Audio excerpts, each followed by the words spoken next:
welcome to Vision Lakshmi. Myself Vanshika Dhingra. Today we are going to start chapter 6, that is banking. Okay?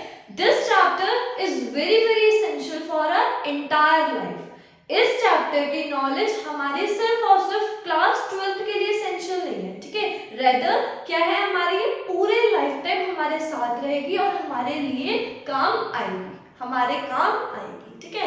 So let us begin with this chapter. Banking क्या होता है हमारा, banking कौन से banks होते हैं, हम ये सब देखेंगे।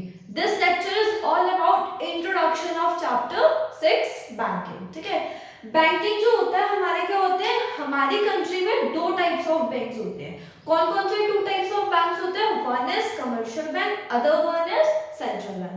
सेंट्रल बैंक जो होता है वो होती है हमारी apex body. Apex body means कि पूरी कंट्री की एक सिंगल बैंक जो कि रूल कर रहा है बाकी सारे बैंक्स को। कमर्शियल बैंक्स क्या होते हैं हमारे, वो बैंक्स जो कि हमारी कंट्री में रूल करते हैं विद द पब्लिक, ठीक है। और कमर्शियल बैंक जो होते हैं उन्हें अगर नीड होती है बैंक की तो वो किससे डील करते हैं, सेंट्रल बैंक से। नाउ एक बात देखते हैं हम। The first one is commercial bank, जिसमें हमारे सारे बैंक्स इंक्लूडेड होते हैं।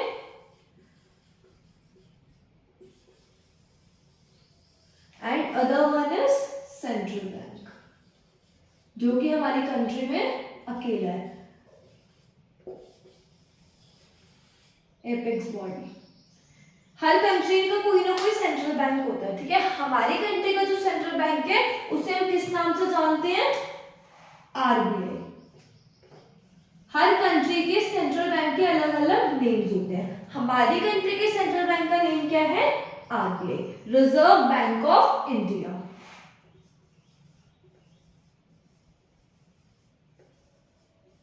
Reserve bank of India. Now देखो कमर्शियल बैंक क्या होता है हमारे, सबसे पहली चीज कमर्शियल बैंक का क्या फंक्शन होता है हमारा, ये जो होते हैं एक्सेप्ट करते हैं डिपॉजिट, मतलब फंक्शन परफॉर्म करते हैं एक्सेप्टिंग डिपॉजिट्स,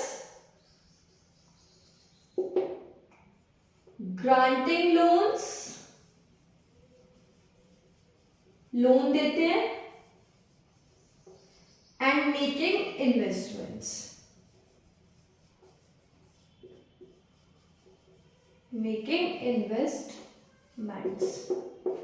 now देखो कमर्शियल बैंक का क्या फंक्शन होता है, सबसे पहली चीज जो होती है डिपॉजिट्स को एक्सेप्ट करते हैं। हम लोग बैंक के पास अप्रोच करते हैं किस चीज के लिए, डिपॉजिट्स जमा करने के लिए, ठीक है, डिपॉजिट्स करने के लिए। तो वो हमारे डिपॉजिट कौन एक्सेप्ट करते हैं, कमर्शियल बैंक। ग्रांटिंग लोन्स, अगर हमें लोन चाहिए तब हम किसके पास जाते हैं, कमर्शियल बैंक के पास जाते हैं। बैंक हमें क्या करता है, लोन देता है। अगर हमें जितने भी अमाउंट की नीड होती है उतनी लोन जो होता है हमें बैंक ग्रांट कर देता है। एंड मेकिंग इन्वेस्टमेंट, और क्या होता है, हम बैंकिंग में अलग अलग इन्वेस्टमेंट्स भी कर सकते हैं, या बैंक अलग अलग इन्वेस्टमेंट करते हैं। देखो पहला क्या हो गया, accepting deposits, granting loans and making investment. ये सारे फंक्शन किसके होते हैं, कमर्शियल बैंक के। अब कमर्शियल बैंक जो होता है हमें पैसा क्या करता है, बोरो करने में हेल्प करता है। तो जिस रेट पे वो पैसा हमें बोरो करने में हेल्प करता है तो वो हमारा क्या हो जाता है, बोरोइंग रेट। एंड जिस रेट पे पैसा जो है हमें वो लेंड करते हैं, लोन देते हैं, तो वो हमारा क्या हो जाता है, लेंडिंग रेट। अब बात आती है कि कमर्शियल बैंक के पास हमने सेविंग्स करी, ठीक है। जब हमने उनके पास सेविंग कर दी तो हमारी अमाउंट जो होती है वो कुछ ना कुछ से क्रेडिट होती रहती है, ठीक है, कुछ ना कुछ उस पर इंटरेस्ट हमें मिलता रहता है। क्योंकि बैंक में जब हमारा पैसा जमा होता है, सपोज मेरे 2000 है तो मैं कुछ टाइम के बाद देखूंगी तो वो 2000 में कुछ अमाउंट एड ऑन हो जाएगी, जो कि बैंक क्या देता है, हमें इंटरेस्ट देता है। बैंक हमें इंटरेस्ट क्यों दे रहा है ना, नॉर्मल सी बात है। या फिर जो हम लोग लोन देते हैं, बैंक क्या करते हैं, देखो ये मैकेनिज्म कैसे चलता है मैं आपको बताती हूँ। हम गए, जैसे ये सपोज बैंक है, क्या है ये, बैंक। लोगों ने क्या करा, बैंक के पास पब्लिक ने अप्रोच करी, पब्लिक गई बैंक के पास, उन्होंने यहाँ पे जाके क्या करी, सेविंग्स करी, ठीक है। बैंक के पास हमने जाके क्या कर दी, सेविंग। बैंक के पास इतना पैसा इकट्ठा हो गया सेविंग का। अब सिमिलरली जैसे कुछ लोग थे ये सेविंग करने के लिए आए थे, अब इन्हीं में से हम में से ही कुछ लोग, कुछ पब्लिक गई बैंक के पास किस चीज के लिए, लोन लेने के लिए, ठीक है। कुछ लोग गए सेविंग करने के लिए, कुछ लोग गए लोन लेने के लिए। अब बैंक कैसे डील करता है सबके साथ, देखो जो लोग सेविंग करने के लिए गए बैंक के पास, उन लोगों का पैसा क्या हो गया, जमा हो गया, इकट्ठा हो गया। बैंक ने क्या करा, अपने उस सारे फंड में से जो कि लोगों ने सेविंग्स करी है, उसमें से कुछ फंड इसको दे दिया जो पब्लिक आई है किस चीज के लिए, लोन लेने के लिए, ठीक है। उन लोगों को हमारी सेविंग में से क्या दे दिया, लोन दे दिया। अब जो भी बंदा लोन ले रहा है, नॉर्मल सी बात है, हम बैंक से लोन लेते हैं, बैंक हमसे क्या चार्ज करते हैं, इंटरेस्ट, लेंडिंग रेट चार्ज करता है, मतलब हमें कुछ ना कुछ अमाउंट पे करनी होती है एक्स्ट्रा। मैंने सपोज 2 लाख का लोन ग्रांट किया, ठीक है, बैंक से 2 लाख का लोन लिया।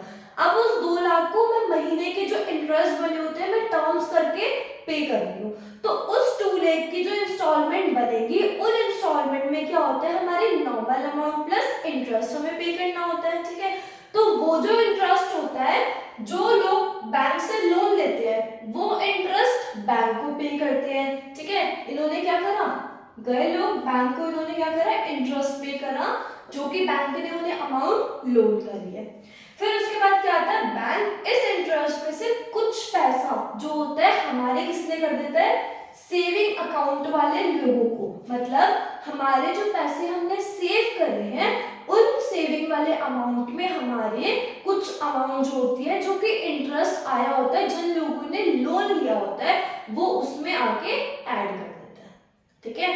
तो हमारे पैसे जो होते हैं वो कुछ ना कुछ अमाउंट से क्रेडिट, मतलब बढ़ते जाते हैं, बढ़ते जाते हैं। Got it. क्यों बैंक हमें देता है इंटरेस्ट, इन लोगों को जिन्होंने सेविंग करी होती है, क्योंकि बैंक हमारे पैसे को यूज करता है किस चीज के लिए, लोगों को लोन देने के लिए। तो लोन का जो इंटरेस्ट आता है, उस इंटरेस्ट का कुछ हिस्सा बैंक हमें देता है, क्योंकि हमारा पैसा बैंक ने यूज करा है। गॉट इट, ठीक है। तो ये हमारा मैकेनिज्म चलता है जिससे बैंक क्या करते हैं, हमें भी इंटरेस्ट देता है प्लस खुद भी कुछ ना कुछ प्रॉफिट अपना रखता है। मतलब बैंक ये सारे फंक्शन तो परफॉर्म करता है, लेकिन इन सारे फंक्शन परफॉर्म करने के पीछे बैंक का मेन एम होता है अर्निंग प्रॉफिट, प्रॉफिट कमाना। ये क्या होता है, बैंक का मेन एम होता है। कोई भी बंदा है नॉर्मल डीलिंग भी कर रहा है तो वो किस मकसद से करता है, किस एम से करता है, कि मेरे को कुछ ना कुछ कमाई हो। सिमिलरली बैंक जो है ये इतने टाइम से चल रहे हैं, तो ये क्या करते हैं, प्रॉफिट कमाते हैं, और मतलब इस टाइप से, इस मैकेनिज्म से ये चलते हैं और ग्रो करते हैं। गॉट इट, ठीक है। तो ये होता है हमारा इंटरेस्ट, हमें कैसे मिलता है, इसका आंसर। नाउ अब कमर्शियल बैंक समझ में आया आपको। अब बात करते हैं सेंट्रल बैंक की। देखो सेंट्रल बैंक क्या होता है, reserve bank of India, RBI. ये जो है 1934 में एक एक्ट पास हुआ था, ठीक है। 1934 में एक पास हुआ था जिससे हमारा क्या आया, ये आरबीआई आया। इस 1 अप्रैल 1935 को हमारा क्या डेवलप हुआ, आरबीआई। किसकी बेसिस पे, 1934 को एक्ट के बेसिस पे हमारे 1 अप्रैल 1935 को क्या हुआ, आरबीआई डेवलप हुआ। गॉट इट, ठीक है। अब क्या होता है, देखो कमर्शियल बैंक जो होते हैं ये डील करते हैं किससे, पब्लिक से। मतलब पब्लिक को अगर अपना पैसा एक्स्ट्रा फंड डिपॉजिट कराना हो या फिर लोन लेना हो, हम लोग किसे अप्रोच करते हैं, कमर्शियल बैंक। सिमिलरली अगर कमर्शियल बैंक को कोई भी अपने डिपॉजिट्स कराने हो या फिर क्या करना हो, लोन ग्रांट करना हो, मतलब इनको भी तो कभी ना कभी शॉर्टेज होती होगी ना फंड की, तो ये लोग किसके पास जाते हैं, सेंट्रल बैंक के पास। जैसे कमर्शियल बैंक पब्लिक से डीलिंग्स करता है, वैसे ही सेंट्रल बैंक जो होता है वो किससे डील करता है, कमर्शियल बैंक से। मतलब सेंट्रल बैंक कमर्शियल बैंक के लिए बैंक है और हमारे लिए कमर्शियल बैंक है, ठीक है। कमर्शियल बैंक में कौन कौन से बैंक इंक्लूड होते हैं, पंजाब नेशनल बैंक हो गया, कैनरा बैंक हो गया, Allahabad bank, state bank of India, ये सारे किसके अंदर इंक्लूडेड होते हैं, कमर्शियल बैंक के अंदर। गॉट इट, कॉन्सेप्ट क्लियर हो गया एकदम। कमर्शियल बैंक क्या होता है, सेंट्रल बैंक क्या होता है ना।